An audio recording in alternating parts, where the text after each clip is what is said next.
Congratulations, Corinne. Our next inductee is Colleen Coxson, General Manager of Alnylam Pharmaceuticals. Presenting the award to Colleen is Linda Urban of Bullrider Eagle Pack.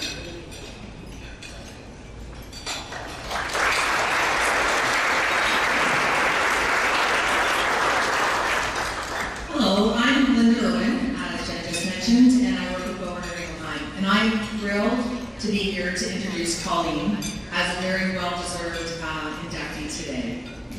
Our paths crossed over 20 years ago when I started over here, and I basically followed a lot of Colleen's career through many different functional jobs, many different TAs, and along the way she has been a friend, mentor, and cheerleader to not just myself, but anybody that has had the pleasure to work with Colleen.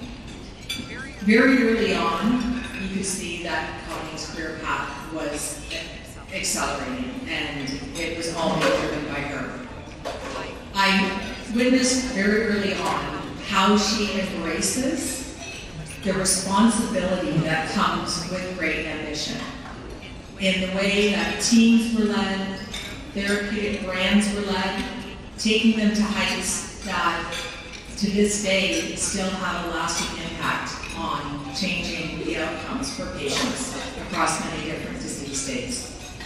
In 2019, when Colleen left BI and went to Alnylam as the head of commercial operations, she continued, and she's there now as CEO, and in the last 5 years that she's been there, has managed to navigate the rare disease environment, which is not easy, and not just navigate approvals in rare disease, but coverage in rare disease. So her passion extends as a true professional, where she lives her dedication and her passion to the things that she believes are very important.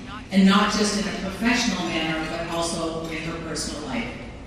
The way that she is able to balance both is inspirational to all of us. So I would very much like to congratulate Colleen Coxson as the Canadian Healthcare Marketing Inductee for 2024.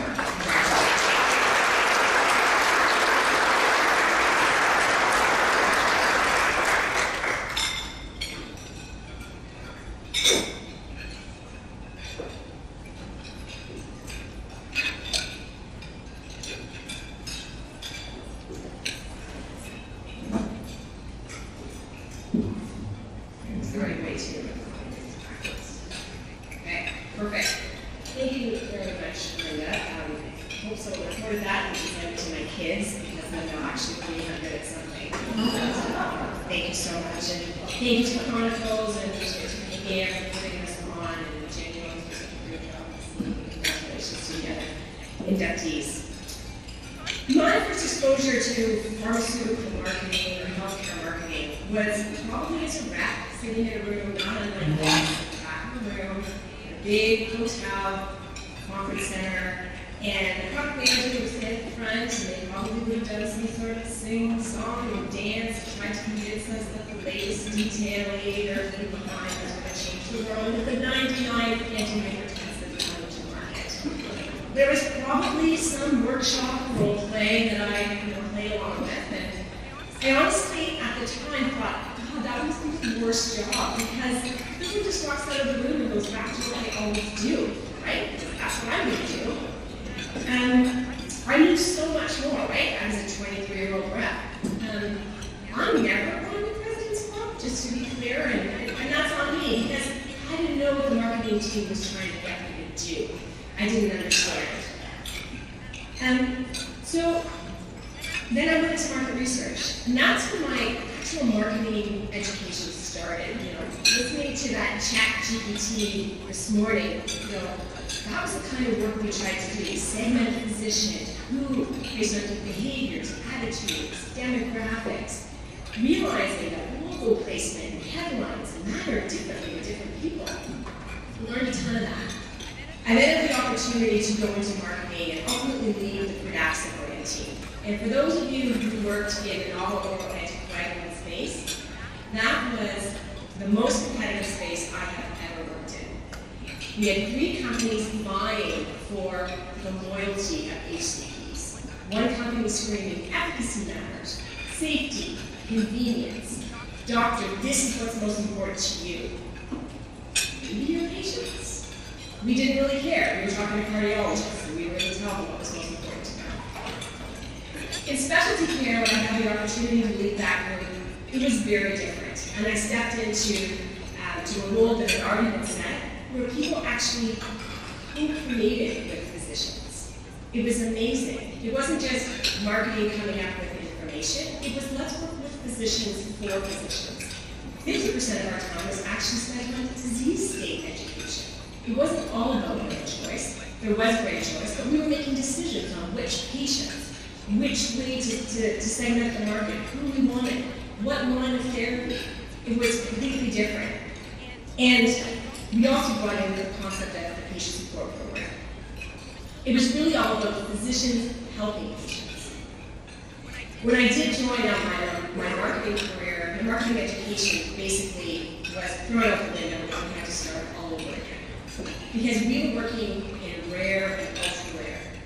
I'm talking 10 patients in all of them. How are you going to find them?